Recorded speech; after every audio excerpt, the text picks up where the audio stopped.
Observar a eventual presença de deformidade e equimose, que serão sinais sugestivos de lesão de partes moles e esqueléticas. Com o paciente em decúbito dorsal, o cotovelo é mantido em aproximadamente 15 graus de flexão, o que relaxará a cápsula anterior e retirará o olecrano de sua fossa. Em seguida, com o húmero em rotação interna, um estresse em varo é realizado, com o objetivo de avaliar a integridade do complexo ligamentar lateral. Existindo lesão, uma frouxidão lateral será evidenciada.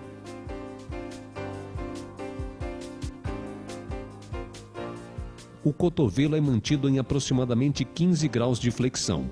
Com o húmero em rotação externa, um estresse em valgo é realizado, com o objetivo de avaliar a integridade do complexo ligamentar medial. Existindo lesão, uma frouxidão medial será evidenciada.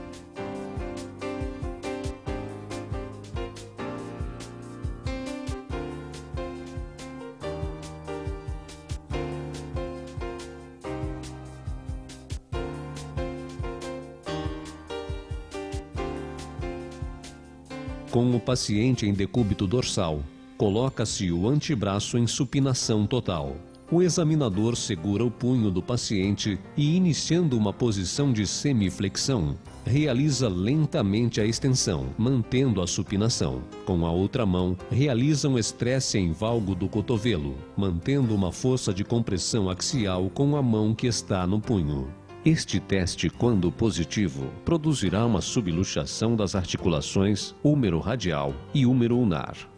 Quando o cotovelo estiver atingindo a extensão total, nota-se uma proeminência posterior na cabeça do rádio e uma depressão na pele nesse nível. Se uma flexão for realizada, podemos observar uma redução do rádio e ulna em relação ao húmero.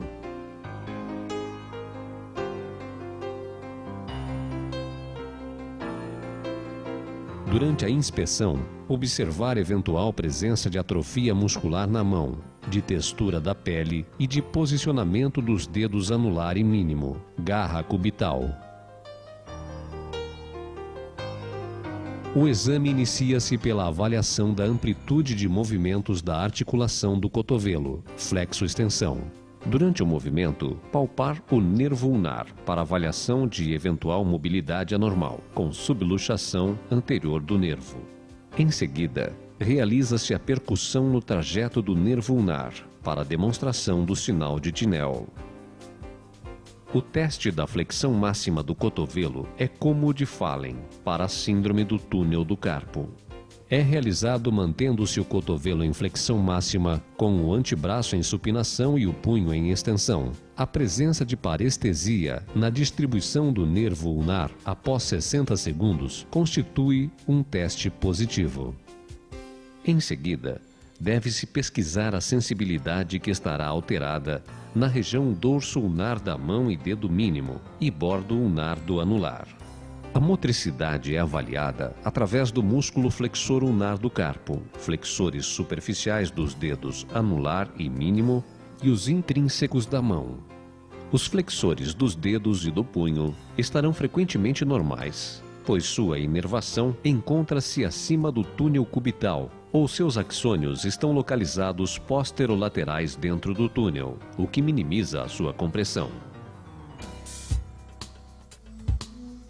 O nervo mediano é vulnerável à compressão no cotovelo em vários locais. Pode ocorrer abaixo da aponeurose do músculo bíceps, origem do pronador redondo e dos flexores superficiais dos dedos. Os principais sintomas são a diminuição da força da musculatura tenar e alterações sensitivas no polegar e dedos indicador, médio e metade radial do anular. Existirá dor na região anterior do antebraço e o sinal da percussão neste local poderá ser positivo. Esses sintomas, ao contrário da síndrome do túnel do carpo, não ocorrem à noite. Manobras provocativas específicas que reproduzem a dor e as alterações sensitivas são utilizadas para definirem o local da compressão. A presença de sintomatologia com flexão do cotovelo contra resistência, com antebraço em supinação, implica em compressão abaixo da aponeurose bicipital. A pronação do antebraço contra resistência, com o cotovelo em extensão, sugere compressão ao nível do pronador. A flexão isolada da articulação interfalângica proximal do dedo médio, causando parestesia nos 3 dedos radiais ou dor, sugere compressão ao nível da origem dos flexores superficiais. A compressão do nervo interósseo anterior consiste de perda da função motora, sem alterações sensitivas. Existe queixa de dor na região anterior do antebraço e, ao realizarmos a pinça, o indicador assume uma posição de extensão da articulação interfalângica distal e em flexão da proximal. O polegar assume posição de hiperextensão da interfalângica e em flexão aumentada da metacarpofalângica. O nervo interósseo posterior não apresenta fibras sensitivas e sua compressão causa alterações somente da força e dor. O início dos sintomas é insidioso e a síndrome é, em geral, incompleta em relação aos músculos comprometidos.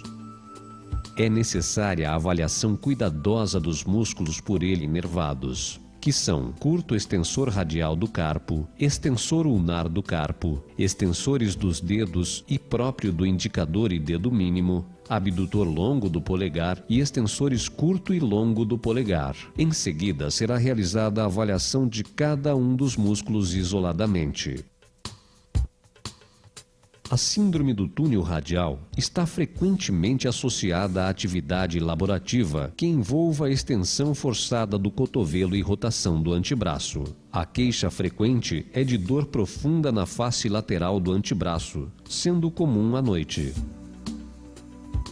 A dor é exacerbada pela pronação passiva, associada à flexão do punho ou supinação ativa, com o punho em extensão contra a resistência. O teste do dedo médio é realizado com o cotovelo e o dedo médio em extensão completa e o punho em posição neutra. O examinador realiza firme pressão no dorso da falange proximal do dedo médio. O teste será positivo se produzir dor no bordo do extensor radial curto, na região proximal do antebraço. O principal diagnóstico diferencial é com a epicondilite lateral. A eletroneuromiografia não é útil na confirmação dessa síndrome.